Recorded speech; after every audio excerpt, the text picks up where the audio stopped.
Looks like this broadcast was deleted. Why was it deleted? Yeah. Try creating a new broadcast or just remove this destination from.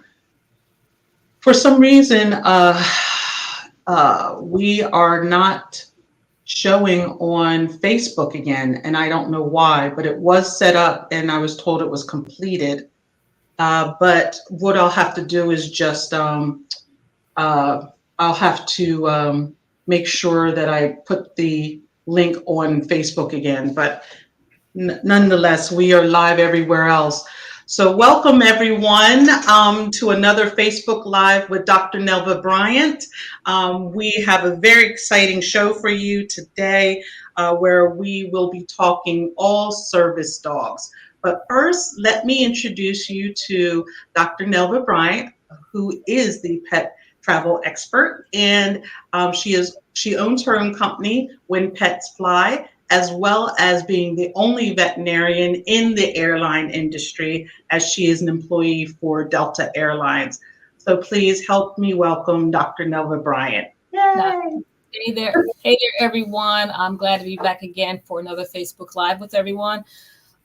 We have a great show today on service animals, and a lot of changes has happened in reference to that. I think you guys remember years back, there was a transition where emotional support animals and service animals were allowed to be traveling in cabin. And things changed since then. During the pandemic, I believe, well, prior to the pandemic, the DOT, the Department of Transportation, they regulate as far as what's being transported in cabin, as far as the animals.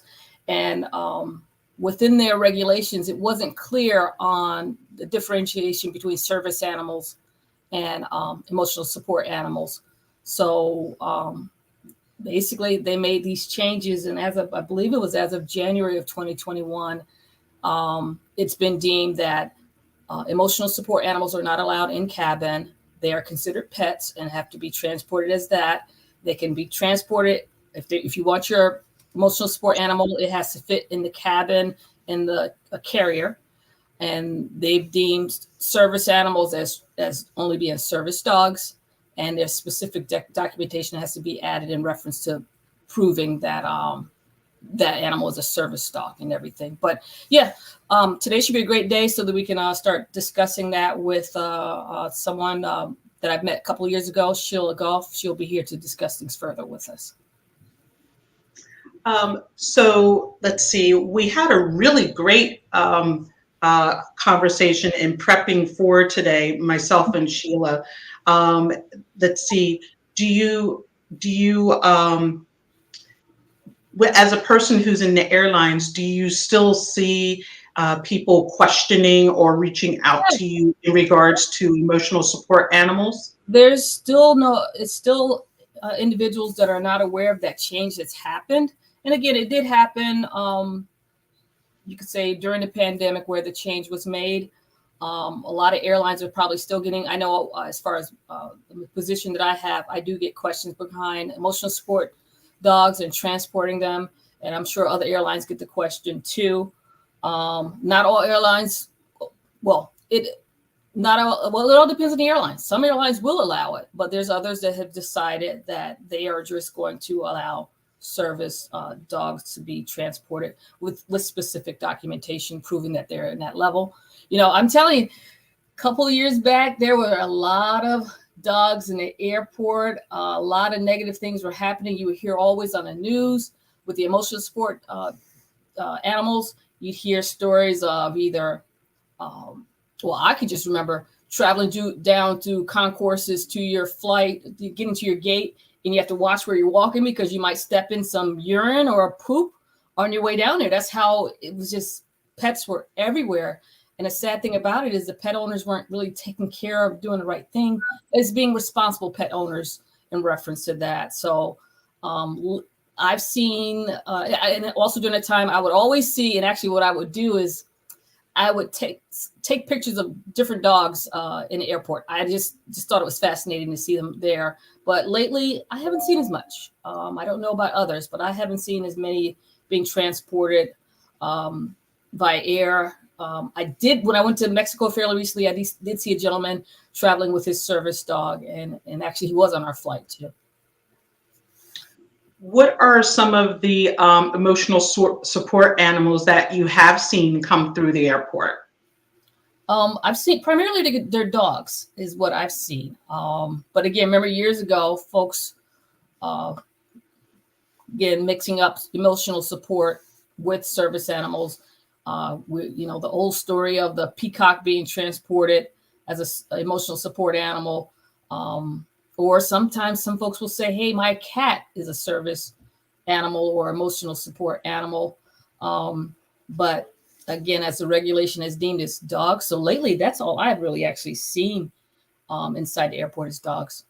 Have you traveled? Actually, I haven't asked you. Have you traveled recently and seen anything? No, I haven't. I've actually have had a chance to sit next to a service dog, and it's human. And but I've never seen an emotional support animal on any of the flights that I was on. Yeah, years ago, I was on one flight, and I was sitting. I was kind of like the aisle seat, the person in between me, and then the person at the window was sitting there with her dog. And again, this was years ago when they allowed the emotional support animals in cabin. And I was blown away that, number one, we didn't know that was going to happen beforehand. No one warned us when we were boarding that there's going to be a pet near us. Didn't bother me, of course, because I love dogs. But the person that was sitting between us, in my mind, I was like, is she okay with it? Is it fine? And crazy me, after the flight was over, I kind of like chased this lady down, going to baggage claim, because I just wanted to know her feeling on it. Was she okay with it? Was she offended? And she said it didn't bother her, and no one told her it didn't bother her and everything. But the thing about it is, during that time frame, there's a lot of people that are fearful of dogs. Could be people that are allergic to dogs, and you kind of want to know this in advance. But back then, that wasn't the case. So, but now, like I said, I did see recently, like I said, a service dog with a gentleman on a flight, and the dog was actually, I saw them, I think it was more during boarding, but during flight, didn't hear a thing. No peep. Quiet. Awesome. That's cool. Yeah.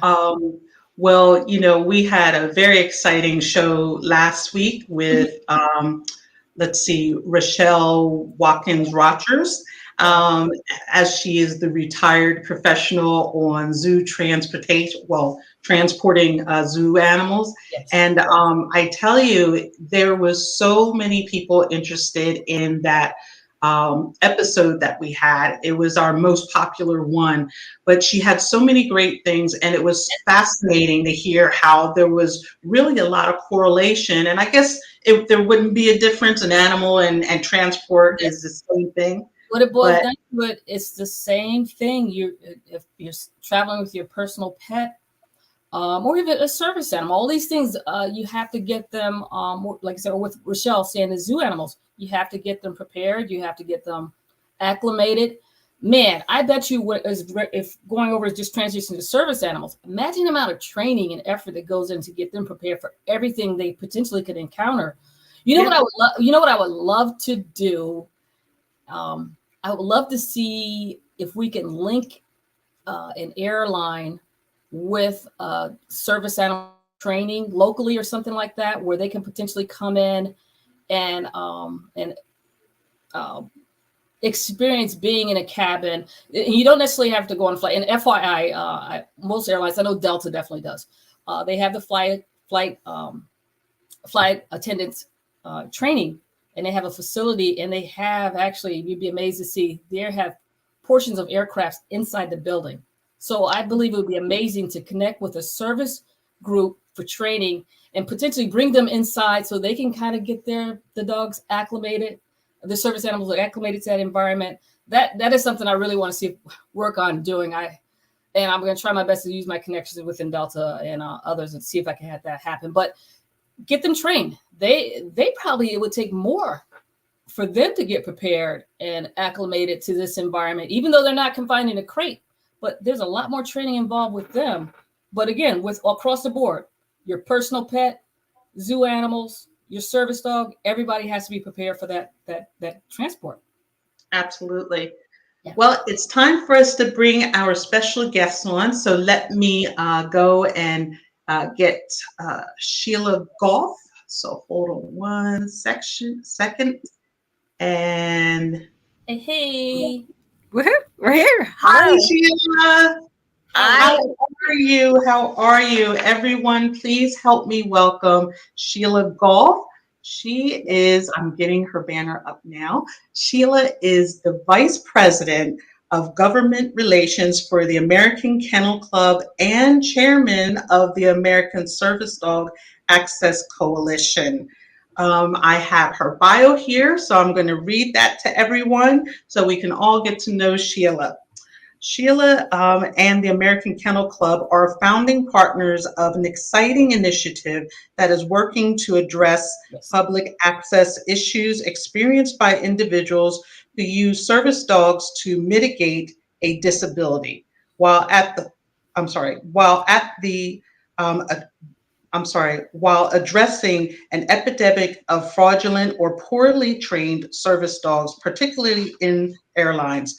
Together with Canine for Warriors and the Association of Service Dog Providers for Military Veterans, the AKC created the American Service Dog Access Coalition, a non-for-profit charitable organization dedicated to reducing burdens faced by service dog users, the friction and skepticism caused by poorly trained and fake service dogs, and to create a new culture of respect and compliance for legitimate service dogs. The problem, you've probably all seen it, is that fraudulent and poorly trained service dogs are inundated airports and airplanes. Easy availability of service dog gear and internet scam IDs make it easy for dog owners to pass off pets as service dogs to get free cabin space on an airplane make the problem worse. Meanwhile, legitimate service dog teams who do extraordinary work on a daily basis face fallout and skepticism from gatekeepers and the public. To solve the problem, ASDAC brought together the best minds in the service dog industry, AKC registry technology, airlines, and canine experts to create Service Dog Pass, the first truly authoritative opt-in universal credential that recognizes the legitimacy of a service dog team, including behavioral and vaccination status, regardless of where it was trained, and provides confidence to the public and gatekeepers that the dog they're seeing is legitimate service dog. So they don't have to worry about what questions they legally can and cannot ask service dog users. Everyone, please help me welcome Sheila Goffe. Hey. So glad to have you here. It is wonderful to see you again. It's wonderful to be here. You know, I think very highly of you, Sheila. As always, I was telling Greta, we have been knowing each other since my days at CDC. I don't remember why we connected there, but I believe we met at CDC. Yep. And I just kind of held on to you because I think you're a great person. And just really enjoy. Likewise. Yeah. Definitely. You know, Dr. Bryant can't get rid of me. So no, I'm not going to get rid of you. No, I think you're amazing. And another thing that just to share as far as knowing Sheila for a good while, Sheila is also when I started with Delta in 2018, I developed a animal advisory board, and Sheila is one of the members. We have not we're still doing it. We're just trying to handle everything else at the particular moment as far as revamping our pet program. But my goal is for us to go back and remember, we would have quarterly meetings, we'd have face-to-face events. I want to continue going on with that because I thought it was a really good service to have that input from stakeholders outside of Delta. So we're going to continue. Don't worry.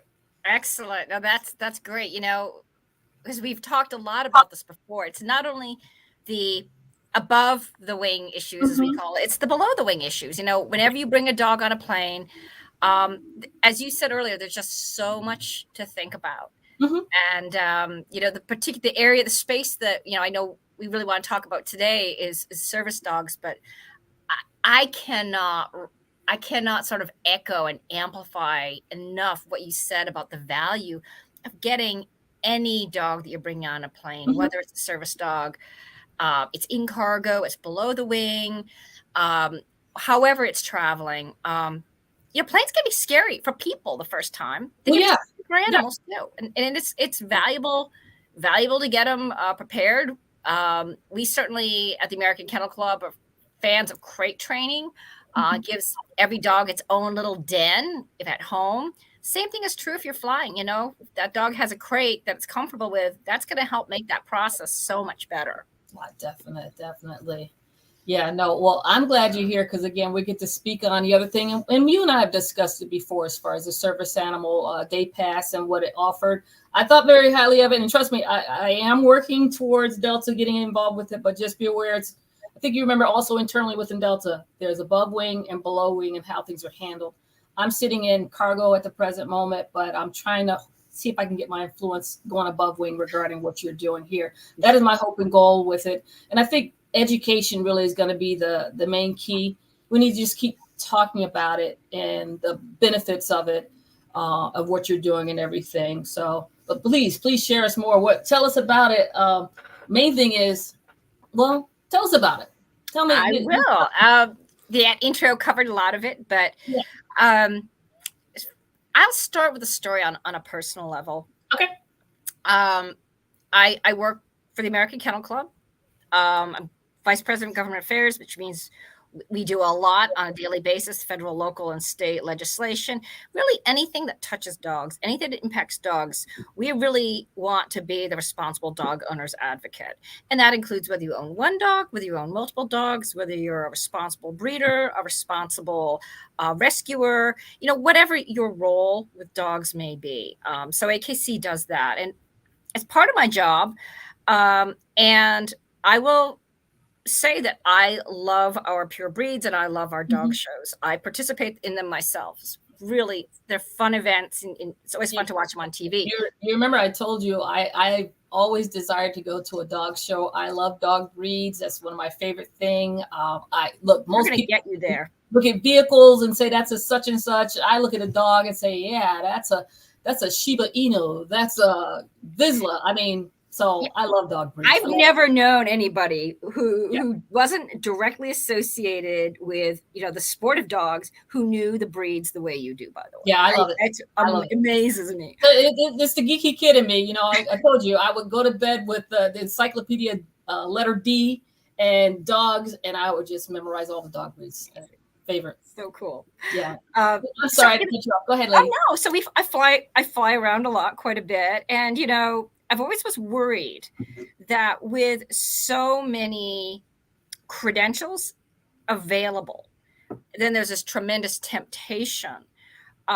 We know that, under the Americans with Disabilities Act, service dogs are essentially treated much the same way, no offense intended, as a piece of medical equipment, which means that they can go wherever their handler goes. They are necessary to that person's comfort, to their daily functioning. And there are limitations on what, under federal law, gatekeepers, gate agents can ask, or anybody in the community, allowing access to a particular concert, airline, store, whatever, can ask about a service dog. And so because of those limitations, it's been very, very easy unfortunately, for people to misrepresent their pets as service dogs. Airlines, because service dogs are, part of that individual's medical necessity, they fly in the cabin with the individual, regardless of space, typically for free. So there's this big incentive where, because you can't ask a whole lot about the nature, for privacy issues of that individual's disability, for people to pass off pets as service dogs. And I've seen it a lot. I've seen it. And I got to the point, I never wanted to see it happen associated with an AKC event. And I always feared that it would. And I'll tell you, I think we can't we can't tell you that it has, but we're very, very fearful that this could happen. And it is just, frankly, I'll come down to ethically, we want to protect those people who rely day in on day out on these amazing dogs who really open up the world for them. And Right. Unfortunately, when we see people misrepresenting pets as service dogs, they don't realize that not only it's that fraud, but also it's harming the legitimate service dogs, because very rarely some pets are incredibly well trained. But where we see problems typically with dogs that are represented as service dogs are dogs that are not actually service dogs, dogs that are often not well trained. And that's given the service dogs, I won't say it's given a bad name, because I think people always will love those service dogs, but it's caused the public to question now when they see somebody with a service dog, is this a legitimate service dog? Or is this somebody trying to, get a free ride on the plane, trying to scare the system? Let me ask you one question, or just make a statement.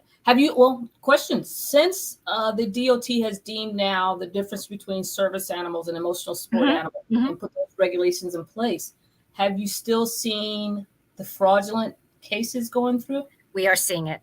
Unfortunately, we are seeing it. What we're seeing now is, before that, it was much easier. Emotional support animals under the Air Carrier Access Act did not require, specific training.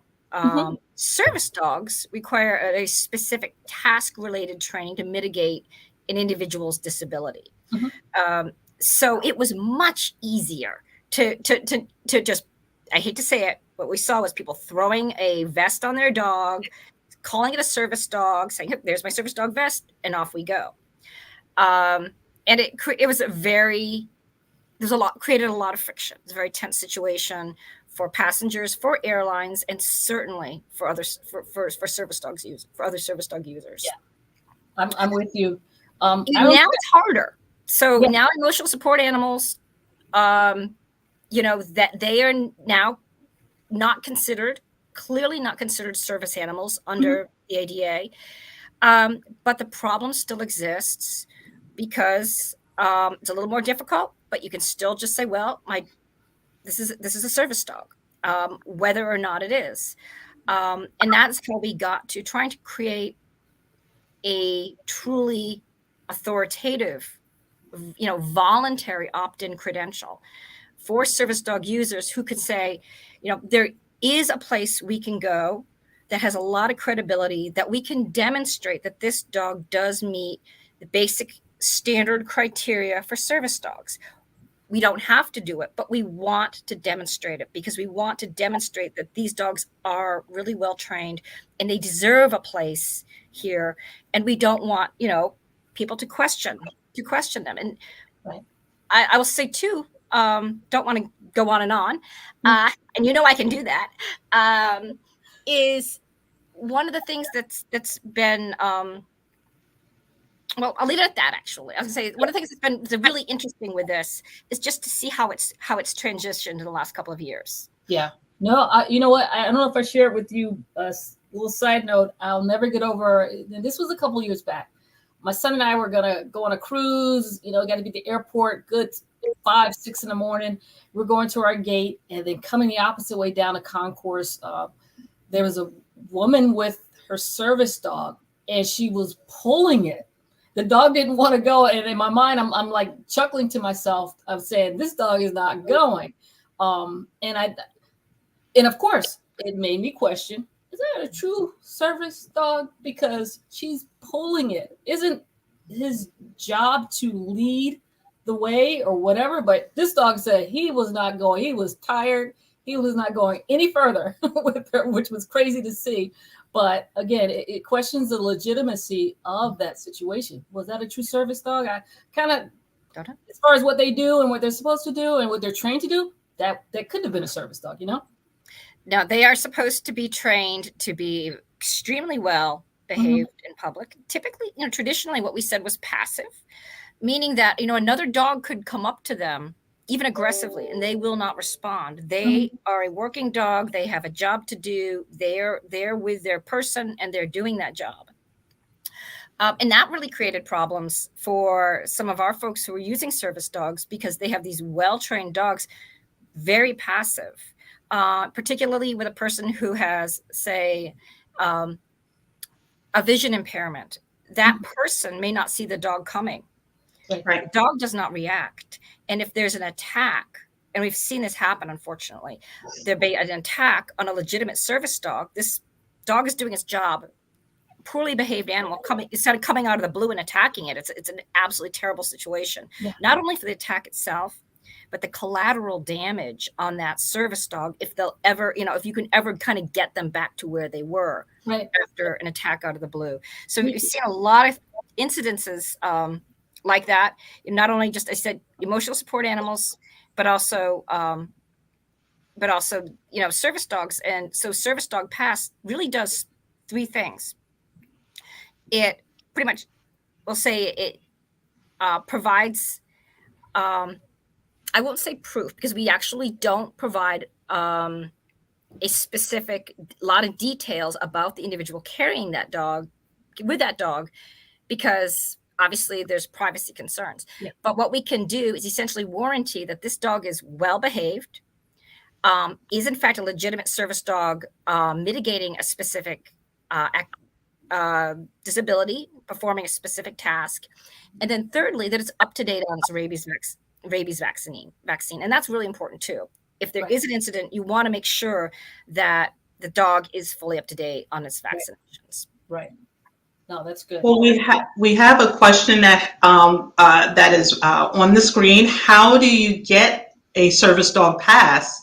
And is this pass national or international? It is national at this time. I will tell you, we've had some interest from overseas, but right now we're focusing on national because we're just sort of really in the launching stage. And there's two ways to get service dog pass. We love our traditional, highly reputable, really sound service dog training academies out there. And so this is designed to complement some of the work that they're doing. So if you have a dog that's already graduated from Seeing Eye, CCI, ADI, so some of the ADI schools, and their training criteria essentially matches our training criteria, those graduates can come right into this program. Those aren't the dogs that we're really worried about. Now, I will say we do require testing every 2 years because, with anything, if you don't use it, you lose it. Right. But there's another way to get this, which we think is really important because nobody else does this, is that we recognize there are a lot of great trainers out there who are independent. There's some great self-trained service dogs. And we want this to be a way to level the playing field for service dog users. Not everybody can go to one of the big schools. Unfortunately, they're so popular. There's a big wait list. So many people, go independently to get that service dog trained, but that doesn't come with the name brand credential. So service dog pass allows is for those dogs to actually test into our program. So we do an evaluation. We require the proof of need, the vaccination proof, and they can come into this program. And testing into the program, again, it's about leveling the playing field for everybody because we want to recognize all those amazing, legitimate service dogs, while at the same time really raising the bar for people to understand that these are highly trained dogs. Right. The fee for testing in is highly subsidized, and we're a 501c3 charitable organization. So what we're seeking to do is to work with other organizations that want to help in our efforts to support this, which is just an amazing opportunity, I think, to help, open up access for individuals with disabilities, plus the dogs. But we basically will charge about $20 for somebody to take this test. And they can do the evaluations. We can do them virtually and we can do them in person. And that's the neat thing about being the American Kennel Club with lots of, if you will, outlets around the country. Is that there's lots of ways for us to connect somebody with an evaluator as we go forward. So it's as easy as possible. No, that's good. What I love too, I'm sorry, you go ahead if you want. No, go ahead. No, what I like about what you're saying here, this is focusing more on, because I have a colleague that has a service dog, and we were discussing this session before. I don't know if you met her; she's with Delta, but Sheila, when you met beforehand. But I was discussing that we're gonna have this Facebook Live with you, and her concern was, again, the confidentiality as far as disabilities. And what I'm hearing here, and I'm loving, is the fact it's not about the person and their disability or what have you. It's about the animal is what you're focusing on. And I think we're focusing on the team. Yeah. It's really, that's the great thing about service dogs is they're really, it's a part of a team. So our ID card, incidentally, you could either, we have a traditional ID, but we also use a mobile app. The mobile app and the entire pass basically is designed to act like a TSA pre-check. But just sort of smooth that whole process, say through the airlines. But going back to your question about the the privacy, yes. We will not reveal any of this information. And so once somebody checks our pass and verifies it, you can go onto a computer, check to see if this person is in good standing with Service Dog Pass. You will find out, yes, they are, or no, they are not. Great. It's you don't need to have any other information. There are other options if somebody wants to question that further, but this is just to sort of streamline that process, make it easy for everybody. This is good because, again, talking to my colleague, she says every time she travels, she has to upload this document that TSA, was it TSA? Either way, the Department of Transportation, he had deemed that must be provided for each for the pets, 2 documents, right? Yep. She said every time she travels with her dog or her service dog, she has to do it every single time. And she was saying how, they keep asking as far as rabies vaccine. She said, why couldn't it expire when your rabies vaccination certificate expires or something like that? And I was like, I don't know. But I'll tell you, that's when ours expires. For 2 years, you have 2 years, but if your rabies vaccine expires, say you take a test and you would be good for 2 years, but your rabies vaccine expires 18 months, then actually, in our case, your Service Dog Pass would also have to expire in 18 months because there's those 3 critical components that really make Service Dog Pass, valid and legitimate. And that's what we want, because we want the public to know this is a rigorous and serious but very fair certification. That's great. So in a sense, are you connecting the goal is to connect with an airline, and how, again, when we're doing our getting our ticket and everything, we have our TSA number. Say if we're pre-check, have another box for if you have a service animal, and they can put their special code in there too. Exactly. Yeah. In fact, we can do that. You can do that on American Airlines right now. That's awesome. I shouldn't tell you this. I know you're Delta, but that's okay. That's okay. I'm glad you're out there. We're behind the loop. Basically, you guys are ahead of us. Yeah. That's good. And that's basically something we probably need to look into in the future, because I'm sure for our customers, travelers that have service dogs, they'd want this service too. So, and the beauty is you fill that form out, and then DOT has looked at our programs. Yep. And they've said, yes, you can collect that data once for us. It's on file. Then the individual doesn't have to fill out that form every time. We need to get you with the right people at Delta to discuss this, Sheila. I need to get you the right people. Good. We'd love that. So if I'm hearing you correctly, just to make sure we have this straight for pet parents, the Service Dog Pass is up and running on American Airlines, and that's the only airlines. But if, let's say, somebody's a loyal Delta flyer, would they still be able to get on there with your Service Dog Pass? If I understand the question, yes, this is to be open for everybody. We want, honestly, every airline to do this. You do. Every airline. We do, and we've been talking to a number of different airlines. But American we'll give them the credit. You know, they were the first ones to get it up on their website and in their portal. But yes, we really, the pass is designed for every airline. You know, for any of these instances, it's simply a way to sort of say, hey, I don't have to actually legally provide this pass, but I can get it, and it really can make my life just so much easier when I'm trying to get on a plane, get on with my life, so on and so forth. That's well, that leads well into this next question. So what sets the service dog pass apart from, I guess there's other registries? The other ones that we're familiar with, and they're you know, you go online, there's a lot of fraud. Yeah, thank you for saying that. I'm glad you said it, not me.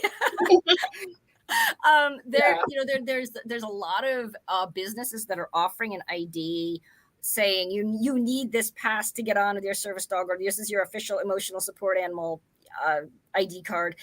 The reality is, this is not necessary to get onto a plane under the Americans with Disabilities Act. And it's really important to us at ASDAC to know that, you know, we are working, you know, very much within the existing legal framework. And so we are very clear that this is voluntary. And this is really, not only do we encourage people to get this pass, but also to come to us for education. We provide educational materials about what you need and what you don't need, you know, to have a service dog. Explore whether, you know, a service dog is right for you. It may or may not be. Some disabilities, that's great. Some, you know, for some people, it's not the right solution for their disability. Along with that is, legally, you don't need it. What this does is very much like TSA PreCheck. It streamlines the process and it reduces the friction. And that friction has just been such a problem. And if I may, I've talked to so many individuals, particularly disabled veterans, who coming back from overseas with traumatic brain injury, PTSD, a lot of invisible disabilities. And remember, this program was founded with Canines for Warriors. The real concern was with invisible disabilities, they're invisible.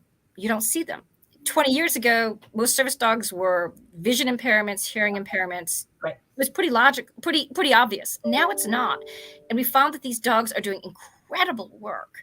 In many cases with PTSD, there's really a reluctance to come out of your shell after this incredible trauma, to go back outside, especially into large, crowded public areas. And these dogs opened up their world again for them because it enabled them to get back out into the community. And now, with people starting to question, oh, is that a real service dog? Right. You know, and creating a little more friction, that's really kind of closing that door for people. And so it's so important for us to find a way to support a lot of our veterans who have well-trained service dogs to say, no, this is a legitimate service dog. I just want to show you my pass. You know, I got it. This dog is well-trained. It's up to date on its vaccinations. It's mitigating a disability. And it allows us to move on better too, and really accommodate that disability. Right. Are there any other locations that you're using the service dog pass for? So we're working with airlines right now. We've had a lot of requests from other venues. Okay. And so that's something that we've certainly discussed and talked about. But at this time, we're just focusing on airlines. Yeah. One sort of bite of the apple at a time, I guess. No, I'm with you, but I can see it potentially used for all forms of transportation, to be honest with you. If you ever go on a train, bus system. Oh yeah, there's a lot. We've definitely seen interest, and we're really interested in hearing from organizations that would be interested in working with us on this. We know that our disabled communities had some issues on other types of transportation, and it's disturbing. Get it? I understand not everybody loves dogs, but we want to be able to really raise the profile too of these people and what their dogs are doing for them. Right. No, that's good. Another question that we have you gotten pushback from anyone for creating the service dog pass, and from who? Good question. You know, early on we did. And it's kind of, whenever we've had a chance to explain what we're doing, it's tended to dissipate. Very early on, we had people asking us, well, isn't this just another way to make money? Isn't this just another one of those passes? And we're like, absolutely not. We're a 501c3 charitable organization. The American Kennel Club, Canines for Warriors. This is something we're funding because we believe it's the right thing to do. Also, you know, we got some pushback from people concerned that we were trying to create, or in fact, creating a new barrier to entry for individuals with disabilities. And that is absolutely not the case in any way, shape, or form. Rather, what we're trying to do is recognize the state of what's going on out there right now and improve the situation by saying, you know, people are looking for some kind of validation. Let's provide one that's really credible. There's credible organization behind it. There's a lot of trainers, experts, service dog experts, disability experts behind this, so that people know if they're looking for one, that this is the one that's credible, that's solid. And you know, we're here as a service. So with that, we've started to see the concern, you know, the pushback disappear. But that was a real challenge early on. I think people just didn't realize that those of us who were involved in this, in many cases, have a lot of personal experience with these issues, and really saw a problem and wanted to say, hey, you know, we can create a solution. And that's really what I do at the American Kennel Club. I think what a lot of us want to do is let's be out in the business of creating solutions. Right. Well, like I said, I'm very happy to hear again the concern of confidentiality regarding that. That's a major area there. Very, very. We take that very, very seriously. Yeah. Man. Well, tell us more. Let's see. What other questions do we have? Well, we have another question. That's wrong. If I am already a part of a registry, do I have to get a service dog pass? Is mine still valid? Yeah, absolutely. You do not need to do that. So if you're already part of you've already graduated from, say, you have a dog, I should say, although there's a component for you as an individual too in training, say from CCI or Seeing Eye, etc. That pass is still good. We would never want to take away from that organization having the opportunity, honestly, to showcase the tremendous dogs that they train. What we are doing is complementing that with something that is universal. So yes, those would absolutely still be valid. Okay, great. Now we touched on emotional support animals before, and a question did come in about that.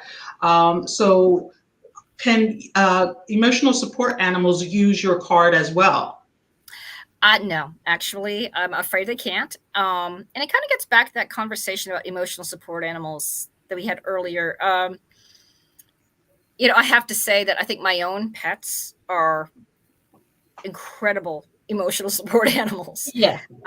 Traditionally, emotional support animals don't have to be trained. And I believe most people actually interact with their pets in a sense that they are emotional support animals. Yeah. A bad day, I go home and I tell my dog all my problems. Right. Some people are going to hear that and say, "Man, she nuts," but I'll tell you nuts. Yeah, you know the interesting thing my dog does is if I'm watching a show that's a little kind of scary, suspenseful, you know, she'll stand in front of me or she'll do something to get my attention because I guess she senses me getting tense by it. So they pick up all your emotions. So all of our dogs are technically emotional support animals. I agree. I think of all of our dogs as emotional support animals. Yeah. And that's just such a great aspect of that bond between people and dogs. Right. Having said that, and partly for that reason, you know, the a service dog, again, is very specifically task trained to mitigate a particular disability. And so that is a special category. It's not in any way designed to undermine the incredible support that our emotional support animals and our dogs provide us. But this is just a specific category that, due to the nature of what it does, is entitled to specific accommodations, or I should say the person is entitled to the accommodations. And as you mentioned before, service dogs are used for sometimes some hidden disabilities that we don't see. Yeah. Then they're also trained for, you've got the ones that are like more medically detective, can detect insulin levels in a person and all these different things. So you have your diabetic detection dog, so there's a lot of things that you wouldn't even notice and see with them, but they have a strong purpose and they're trained, as we said before, they're trained to do this. Absolutely. A seizure, we seizure alert dogs and dogs. I was talking to a friend of mine recently about a seizure alert dogs. And she said, well, actually, my dog doesn't really alert me so much on the seizure, but what he does is nudges me when it's coming on so that I can get down, nudges me so that if I'm in a place where I might fall, I'm getting down. So these dogs are all uniquely trained to do different things for their individuals. Right, and they're just a very special category. ESAs, they don't get this accommodation. Right. But it's, again, they're great dogs. We love them all. Right. Absolutely. So is there specific qualifications or anything a person has to have? Like, what are all of the criteria you need to have before you can get a service dog pass? So yeah, well, as I mentioned, there's two ways to get it. One is that if you've got a service dog from one of the entities that I mentioned, one of the known recognized training schools, they have already done some of that work in determining whether this is obviously a legitimate need for the service dog. When it comes to whether a person needs a service dog, that's typically a decision made by the individual in conjunction with their physician. So that's we accept that essentially like a prescription. Prescription for medications, prescription for a service dog, etc. We accept that. Then that dog, the individual dog, is typically trained to mitigate the disability that person needs a particular assistance with. It might be one thing. It might be, it might be one task. It might be 5 tasks. But so those dogs are individually trained. And then, of course, they need to be able to pass a public access behavioral evaluation with us to ensure that they are trained, that they're well trained, that they can behave properly in public, which means behave very well, that they will be relatively passive encountering other individuals and other dogs. And so we have a fairly rigorous exam. It's certainly, people sometimes ask us, is it just the AKC Canine Good Citizen test? No, it's not. It's significantly more rigorous than that. And it looks at things like, how does this dog behave on public transportation? How does this, so it goes back to that training that's necessary. How does this dog behave in an evaluation in a large, crowded area with loud noises and all the kind of things that a service dog could encounter on a daily basis. And that's why the this evaluation is so important. Is a lot of dogs can be well behaved under normal circumstances. As you said before, when you put a dog on a plane or in public transportation, suddenly that's new and different and much more stressful situation. So these dogs have to not only be trained to mitigate that task, but they have to be trained well enough to be calm in all those other situations. Right. I mentioned before, I was saying earlier, I think I saw out in California, I believe I saw something a couple of years back where a service dog training, I guess, facility were connecting with one of the, like a recording studio that had an aircraft inside, and they would have it where they would come inside and have training and get them familiar with being inside an aircraft based upon that. I thought it was such a great idea. And I wish we could have something down here in Atlanta. I started thinking about any airline. There's flight attendant academies, and trust me, they have the aircrafts inside. They're not getting training on aircrafts that are being used. There's aircraft pieces that are in buildings, in facilities where they can train them. And it's like, why can't you maybe on a weekend have a service dog training academy come through and get the dogs acclimated to being inside that environment? I think that would be great. A great deal. Yeah. It is absolutely ideal. And I have to admit, when I got the tour of the Delta facility, now I saw that piece of that plane. I was like, oh man, we need that. That'd be great. Like I said, I gotta start talking to the right people and seeing how we can get this in the future, because it will help so many potential service dogs and their team as a team getting acclimated to that environment so they're prepared for travel. So I think it would be great. Definitely. No, it really is. Right now we're doing. It's much easier to, depending on where you live, right? To do the public transportation aspect of it, like on a bus, sometimes a commuter rail, trains. But the big one really is getting on airlines, and some people will, they will. Some people do. Part of their training is they take a short flight. A lot of airlines have been really pretty good about that, saying this is a training situation. Do you mind if we bring a dog in here? Because we are training, we're training it for this. One more question for you, just your thoughts too. A lot of people, with the fraudulent situation going on with service animals now, and it could be almost any dog and everything.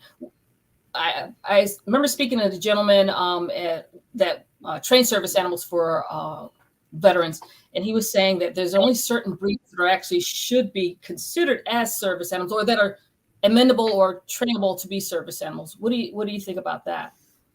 I disagree. Okay. Honestly, there are traditional breeds that are used a lot. There are, and those dogs make excellent service dogs. We see a lot of Labradors. We see a lot of Goldens. We used to see a lot of German Shepherd dogs. We see less of those now. But there are other breeds that you see out there a lot.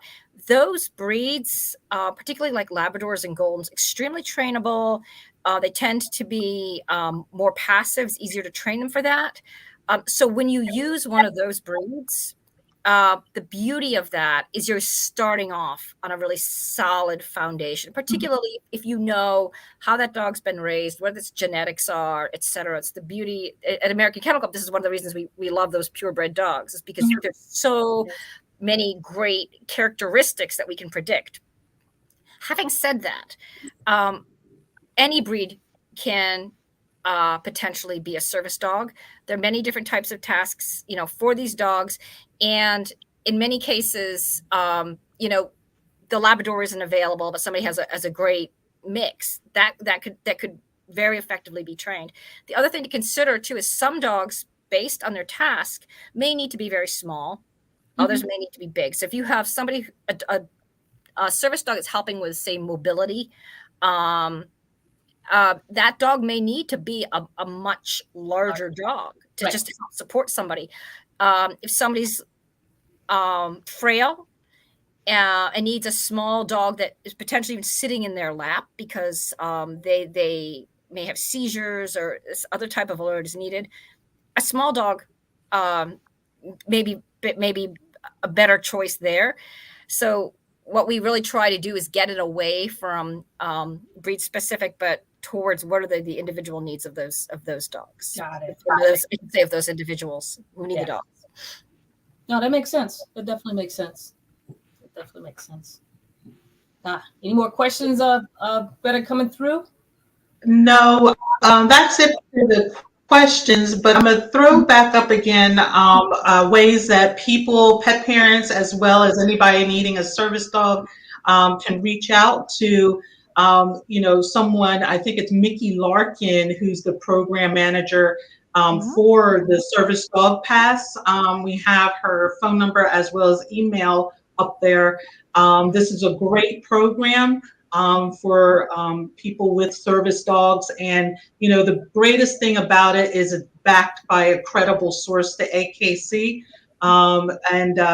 You can't, no one will deny, the pass that you have because of the backing that it comes with. So, yeah, no, we're thrilled about this.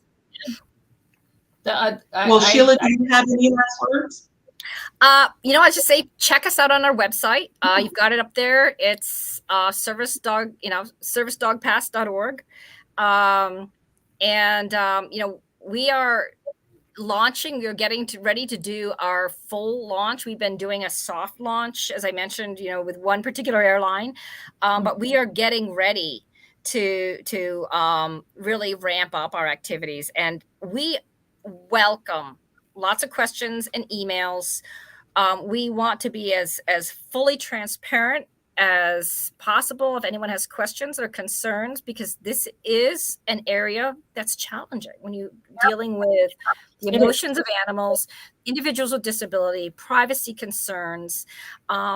There's so much coming together here that we want people to know that we are here to answer all their questions. Well, I'm glad we had you here because I learned a lot more, because honestly, I guess I need to know more details about it. And I'm very happy you shared that. And all airlines should have this in reference to what's going on. I mean, this is definitely your target industry as far as animal transportation. This is the target. And thank you. And I'll say one more thing. And again, you can get me to shut up because I'll just go on all day about this program. No. One of the, we developed it with airlines because we really wanted to reduce that friction, and haven't forgotten how stressful it is for that poor person looking at the gate to see these dogs and not really know what to do. So we really do encourage the airlines to jump on with this, because it not only helps those individuals with disabilities, but it helps the airlines, and thus it helps the whole traveling public process. Yeah. Well, I'm really glad we had you here, and I am definitely I need to have you come to Delta. We need to talk to the right people to get it going. And also, goodness, I wish there's other environments we can bring you to. God, it would have been great, maybe potentially. I don't know if you're aware of the Animal Transportation Association meetings, but we need to get you in also to share that information in front of that audience too, because I think it'd be good for you there as well. Yeah, love that. That'd be great. Oh, good. Fantastic. Well, Sheila, thank you so much for joining us today. This definitely is a program that I believe should get more airwave and more service. Dog people should know about it. And I'm hoping that it will really take off, especially with summertime traveling coming. So we will definitely be here as a resource for you to help to get the word out. Well, thank you. I appreciate it. Yep. Well, thank you. We are almost set. Got 2 minutes. Greta, I don't know if you want to introduce what we're doing for the next episode, but feel free. Sure. So let's see. Our next episode is going to be, I believe, next Friday on the 31st.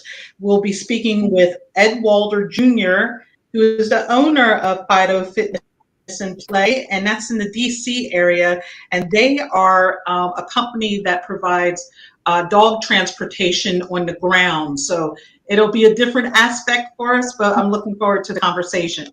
Awesome. Yeah. Well, good. Well, again, Sheila, I am very happy you came here. We need to talk offline, because I definitely, if I can connect you with anyone I know what's related to animal transportation, I'm willing to assist, because this needs to be pushed further. Definitely needs to be pushed further. Appreciate it. Yeah, super.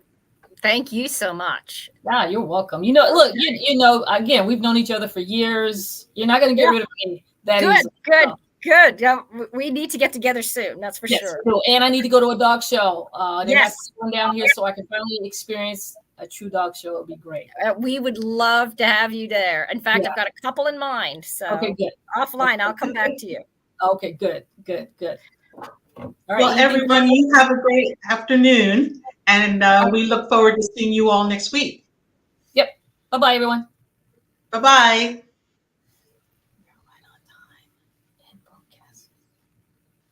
And you in? And